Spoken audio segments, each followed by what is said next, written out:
All right, in this video, we're gonna talk about the importance of having a strong, rock-solid identity that you hold for yourself. What's really interesting about psychology as you start to study it is you find that one of the most powerful needs in the human personality is the need to stay consistent with our behavior to the identity we hold for ourselves.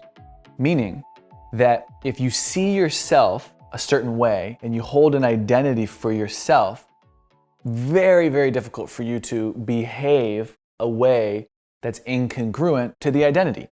For example, if you've ever caught yourself saying, "Oh, I would never do that," or "Oh, well, that's just not me," or I couldn't do that," or "I would never."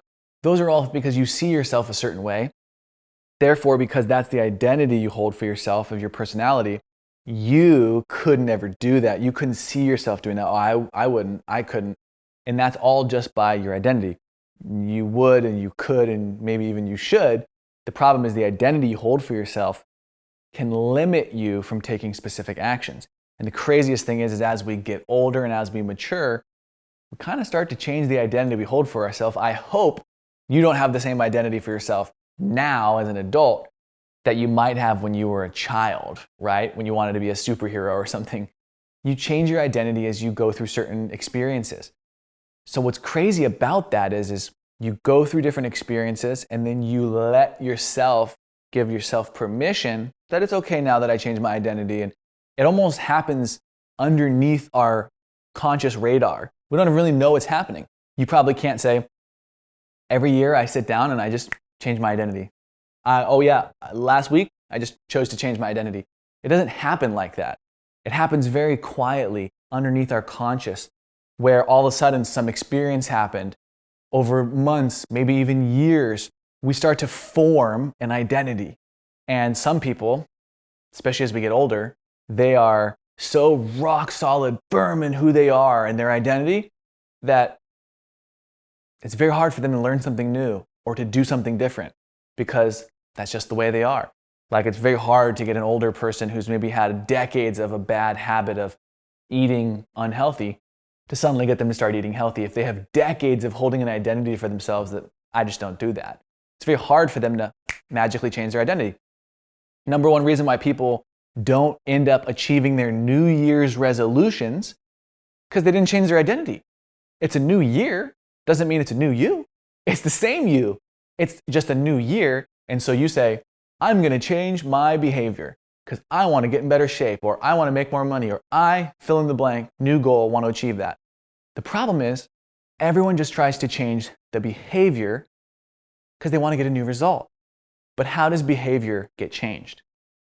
Behavior gets changed when you change your identity. Because remember what I said, if you have a certain identity, you naturally behave according to the identity. And so if you see yourself as a hard worker and as a good person and yada, yada, yada, maybe you'll go the extra mile. You'll do the extra rep. You'll pick up the trash someone else left behind and you'll tidy up better than the way that it was left. You guys get my point. The identity you hold for yourself determines the behavior that you naturally do. See the difference? The identity you hold for yourself determines the behavior that you naturally do. So if you have an identity for yourself that you're overweight and out of shape and blah, blah, blah, it's very difficult for you to go to the gym and to make healthy choices. But as soon as something happens and you shift your identity into being somebody who makes healthy choices and follows healthy behavior patterns and habits, it's just natural for you to eat healthy and make right decisions in regards to your exercise and going and putting in that extra work. Because the identity shifted, the behavior becomes automatic. The behavior shifted, so the identity shifted, now the behavior is automatic. Think about that. So a lot of times we struggle to change the behavior because we never shifted our identity. There's science and research that shows if you're trying to stop smoking or drinking or any behavior and someone says, "Here, do you want the cigarette?" and you say, "I'm trying to quit," you still have the identity as a smoker who's trying to quit, and that's why you almost inevitably will eventually go back to the behavior because you still see yourself as a smoker who's trying to quit. And so just teaching yourself to say, I don't smoke instantly, or I don't drink. I'm trying to not drink. I don't do that. As soon as you shift the language helps reflect the identity, and then the identity and the language goes with the behavior. I don't smoke, I don't drink, I don't blank, and I do this. And so if you shift the identity and the language, the behavior, it's all congruent. You are that, and you say, I'm trying not to do that. So inevitably, what's going to happen? You're trying so hard to be something you're not. How it feels so weird inside your body when you're trying to be something you're not. And that's the key here. If you want to be more successful, if you want to have a great personal brand, if you want to be a thought leader, if you want to be an influential leader, you have to take on that identity. The way you talk, the way you move, your swag, everything starts to change when you change the identity. So, probably already been trying to look at my secret roadmap over here, but you've got your identity, and these are all things that relate to shifting your identity. The story that you tell yourself about who you are, or worse, the story others have told you about who you are. When I grew up and was going through school, I wasn't very good at school. It wasn't something that ever clicked for me. I just never got passionate about it. And I never did good in school, so I got labeled dumb. I got labeled a failure. Because when you're young, a lot of the times your label is directly correlated to how you're doing in school and sports. Oh, you're slow. Oh, you're stupid. Oh, you're the last one picked on the team. Oh, you're definitely always struggling in school, so you're failing class, you're a failure. And so you get all these labels, and as a kid, you don't know any better, and so these labels start to stick into your impressions of your brain and your identity. And sometimes, unfortunately, as we grow up, those labels, those stories about what others told you about who you are, they stick with you and they follow you around like a ball and chain. And sometimes that story carries into you as an adult. And you might not even be aware of it because it's so deep ingrained in you that it's in your subconscious, which means it's happening behind the scenes without you even knowing. For every one conscious thought, I'm hungry, you have 1 million unconscious, subconscious thoughts happening. You know when you're ever just like, I just remembered the thing from last week. That's because it's just floating around in your subconscious. All these neural pathways and things are firing off in your brain. You're constantly thinking about things behind the scenes. That is your indoctrinated subconscious story about who you are. And so a lot of the times we're breathing, we're moving, our blood's pumping, our heart's going, I'm blinking, all of these things are happening without me needing to think about it. Thank God I have a subconscious that's able to operate all behind the scenes and do all of these things. I don't have to think about it. They happen automatically. You ever been driving and all of a sudden you ended up at work or at your friend's house or at your own home and you don't even really remember driving? It just kind of happened. Your subconscious has become unconsciously competent at doing it. Like brushing your teeth. I don't have to think left molar, right molar, bottom teeth, top teeth. I don't have to think about it. I hope you don't. It just happens unconsciously competent because you've done it so many thousands of times. It just becomes like a robot. You just go into the motion. What if you could condition yourself by shifting your identity and the story you tell yourself about who you are and who you're becoming, so much so that your behavior of achieving the health you want, the body you want, the relationships you want, the confidence you want, the emotional states you want consistently that you want to feel, finances that you want, the time freedom that you want, all of those things, what if that could become automatic? What if automatically you could do the behaviors that achieved your dream life?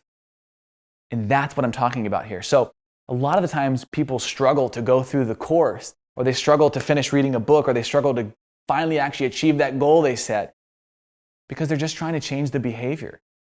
And it's so important that you change the identity. And so changing the story that you tell yourself, it's as simple as this. You know why people love reading stories about superheroes as a child? It's because that's a story that we like and we can identify ourselves with. The hero's journey. Everyone wants, everyone can experience the low. and they want to experience the high. And so we can identify with the low of the hero's journey where they inevitably have this fall down moment, because we've all been there. And then we feel the yes, the come back up. And so people love following that narrative of the hero's journey. Most of the best books and movies follow it because we can identify with it. And so a lot of the times we never give ourselves permission to write the story for our own life that we want to live and that we want to create. So I'm inviting you to literally give yourself permission to write out on a one-page piece of paper. If it goes longer, great. Write out on a one-page piece of paper. Do it by hand or type it, whatever's easier for you. The story that you want to live, the story that you want to create. For me, it's been marrying my dream girl, buying my dream home, becoming a multimillionaire, and doing all of these things. And I've accomplished it. It's amazing the confidence that comes back within you when you have written a story, then taken action to achieve it, and then actually achieved it. Imagine how much that solidifies the confidence in your identity of who you are. I can write out a story from my life and then behave accordingly to the story I tell myself about the identity of who I am and who I'm becoming, and then I achieve it. It's the best feeling ever. And I'm telling you, every year, it shouldn't be writing down goals of what you want to achieve, and that's it. Very hard to do that. It's not hard to write it, it's hard to achieve it if you're not changing anything but writing it down and saying, I'm going to change my behavior. So my better recommendation is, for anything you want to achieve in your life, your business, your personal brand, you write out the story for how it's going to look. And you write out the story for who you're becoming and who you are and who you're stepping into being, so that the identity is so firm within you and the belief of who you are and who you're becoming that the action starts to fall into place. That's number one. Number two, mindset, which a lot of this is going to start to overlap and sound similar. Mindset. You got to get your mind right, because the biggest factor in success, there's research and studies and science behind this as well, 20% of success in basically anything is the tactics, the strategies, the how-to. 80% is the psychology, the mindset. For example, there's been studies done on this and lots of different examples. If 100 people go through our course, the recipe, the blueprint, why would they all get different results? Look, if you went into the kitchen and everyone had the same ingredients, the same recipe, and there was 100 people making the exact same meal with the same ingredients, same recipe, I can guarantee you not all of them will come out the same. How? How could you have the same ingredient, the same recipe, and still everyone somehow got a slightly different result? Mindset, psychology. Somehow, some way, people would find some way to mess up and not follow it directly the right way, or something would happen. They'd take it out a little bit too early. They would put something in the wrong order. Somehow something would mess up.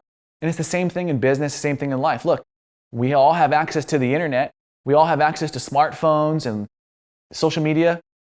Why are some people getting rich from their smartphone and their laptop and social media and the internet, and others aren't? The identity, the label, the story, the mindset they have is that I could use social media to impact people's lives. Instead of consuming content, I could create content. But first I have to change my identity, my mindset, that I'm not going to be a consumer, I'm going to be a creator of value. And so when you make the shift and you start to change your mindset, everything else starts to fall in order. The next thing is your inner circle. Who do you hang out with consistently? Look, I have grown up around people that they're still doing the same things that they've been doing for years. Maybe you can relate. Friends who never ended up doing anything with their life except for following the standard path. There's nothing wrong with that. That just wasn't the path I wanted to follow. And so maybe you can relate to this. If you're hanging out with people who aren't headed up the same mountain as you, and they're staying at base camp down at the bottom with the fireplace and the food and the comfy blanket, and now you're good. They're just like trying to just live life comfortably, and they're not trying to go up the mountain. They're going to talk you out of going up the mountain. Their mindset, their story they tell themselves about the way life should be, and the identity they hold and the people they're used to hanging out with, they don't climb the mountain. They sit down at base camp. And so if you try to climb the mountain, they're going to tell you why that's crazy, why you could fail, why you could get hurt, why you shouldn't do it. And they're going to try to talk you out of the identity that you're capable of stepping into, shifting your mindset to be like theirs and living a story of a normal life the way they've convinced themselves that's the story of theirs. You need to be hyper aware and super strict on the standards you hold for yourself about who you let into your life consistently. Doesn't mean that you can't still be friends, doesn't mean you can't still have love for them and hang out with them, but you have to have a high standard for who you're going to hang out with consistently, because that's going to be a reflection of your identity. Next, your environment, which feeds into everything we're talking about here. Your environment could be going to the gym. If you're going to the gym, there's a good chance you're going to work out. If you're going to the bar, there's a good chance you're going to drink. If you're going to the pool, there's a good chance you're going to get wet. You get the point. If you're going to the library, there's a good chance you're going to read. Hanging out with a bunch of overweight people, good chance you're going to become overweight. Hanging out with a lot of successful people, good chance you're going to become successful. You get the point. Hang out with a bunch of angry people, good chance you're probably going to have your state change and be a little bit less happy. Hang out with a bunch of sad people, there's a good chance that environment's going to make you sad. So if your environment that you're in, you have to recognize this, it's going to condition you in some way or not. Like I just gave you all these examples. The environment is going to condition you. And the conditioning, it's going to condition your values, your beliefs, your model of the world. Most people end up with values similar to their parents, similar to their church they went to, similar to all these other things. So I just want you to recognize that the environment you're in is going to condition you. And most likely, depending on the environment that you're in consistently, it's going to condition your values, your beliefs, and the model of the world, which means the way you see the world.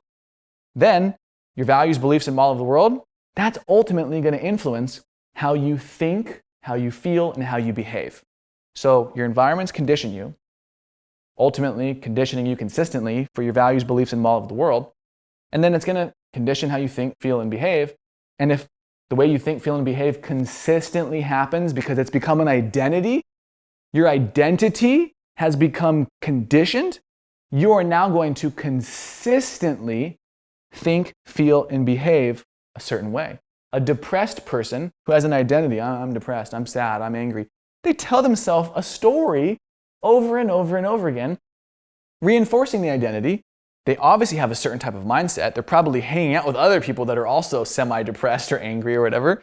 And they're probably consistently in environments, whether they're listening to things, that's an environment, whether they're eating things that make them feel bloated and tired and exhausted. Any environment that they're in is ultimately conditioning them to clearly value and believe and see the world in certain ways that are other than a confident, happy person.